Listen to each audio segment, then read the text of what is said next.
Hi and welcome back to Lunar Gardening with a gardening midwife. So for those that aren't aware, gardening by the moon or the lunar calendar and cycle is a slightly different way to plan when to sow and grow your plants. And for those that are wondering why it's important to do this or why you would want to, it can sound a little bit wooey. A lot of people can be quite cynical about it. Well, actually, a lot of what we see in nature runs by the moon and the lunar calendar. For example, the rise and fall of the tide all happens because of the moon. So therefore, that rising and lowering of the tide is also going to impact the amount of water that's in your soil and therefore help with germination, growing a good rootstock and helping your plants to grow and develop.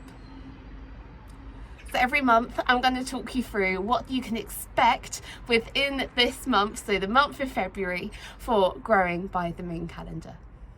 Now, the moon doesn't follow the calendar year. There are about 18.5 moon cycles within the year of 2025, so they will alter every single month.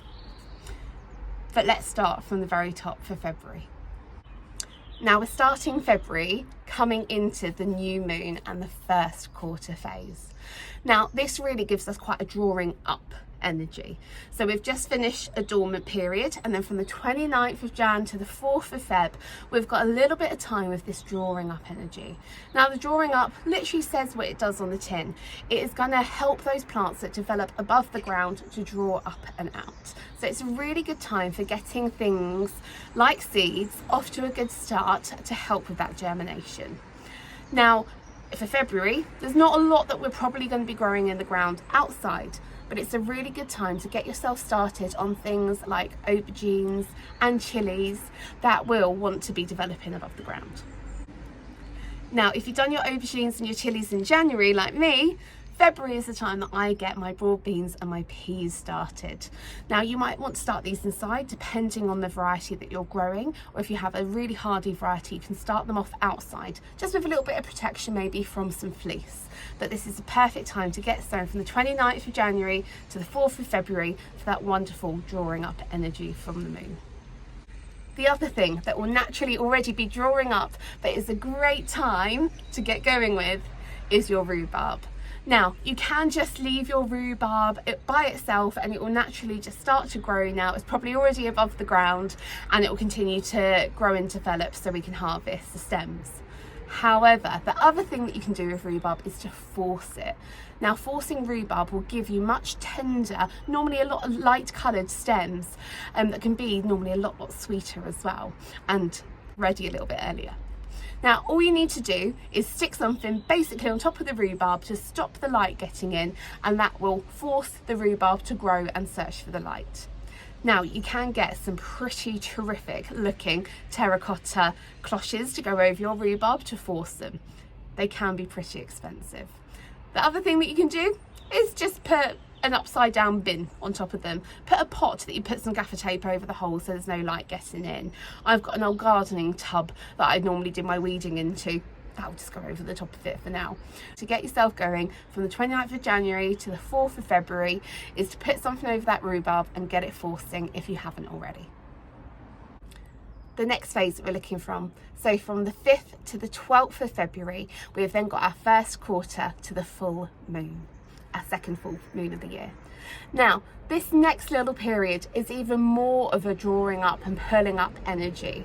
So again, anything above the ground is going to grow beautifully. So everything that we've done in that previous quarter, things like sowing chilies, aubergines, peas, again, can continue to do that in this phase.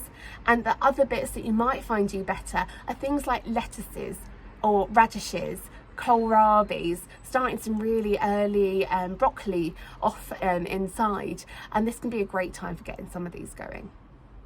Now, this is a lot of drawing up energy, but the one thing we want to try and avoid doing during this phase from the 5th to the 12th of February is to try and avoid taking any pruning of any of your plants.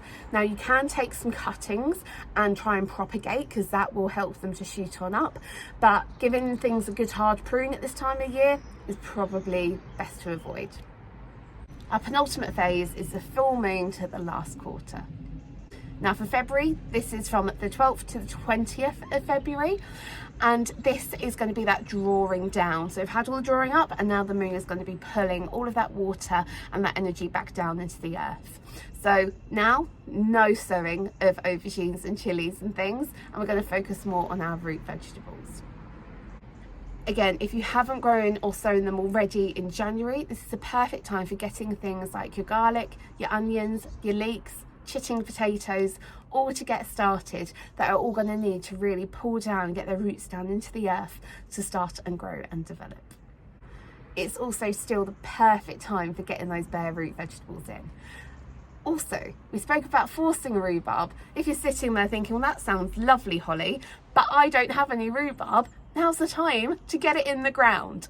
So from the 12th to the 20th of February, if you don't have rhubarb or asparagus, things like this that you'd like to get started for yourself, it's a perfect time to get them as a bare roots, get them into the ground, and that moon cycle and that drawing down will help them to establish great roots and really get them growing off to a great start for you. You'll often find that bare root plants are a lot cheaper than ones that come in buckets and tubs. Now, they can look a little bit sad when they first come. They literally just look like a massive roots with a little twig sticking out the top. Soak them for a little bit of time to just get them going. Pop them in some soil and they will grow absolutely brilliantly and absolutely wonderfully. But you can sometimes find that you get more varieties of bare rooted plants, and they're often a lot cheaper as well. So it's a great way of getting your fruit and your berries and roses and peonies and things like that as well. And so the last little period that we have in February is the dormant period. The dormant period for February is the 21st to the 27th. So go with that dormant, that rest, that relax, that refresh, that retake, get your energy back all ready for growing again in March during this period, as the ground and nature will be doing as well. The one task that you might want to do, as we said in January, is to maybe give a clean of some of your gardening equipment, give it a nice kind of wipe over, make sure that it's working nicely for you. But the other thing that you can do, because these plants are going to be dormant, is to prune. So where earlier in the month when we had that drawing up energy and we don't want to disturb that, now the plants are just taking a little rest. So pruning things like your apples and your currants and your autumn raspberries is a perfect time to do in this very last phase right at the end of February. I hope that you've enjoyed this video of how to grow and sow by the lunar calendar for the month of February. If you have enjoyed it, please do click on the subscribe button so you'll be all nice and ready for when we start talking about March, which will be really starting to hopefully feel a little bit more like spring.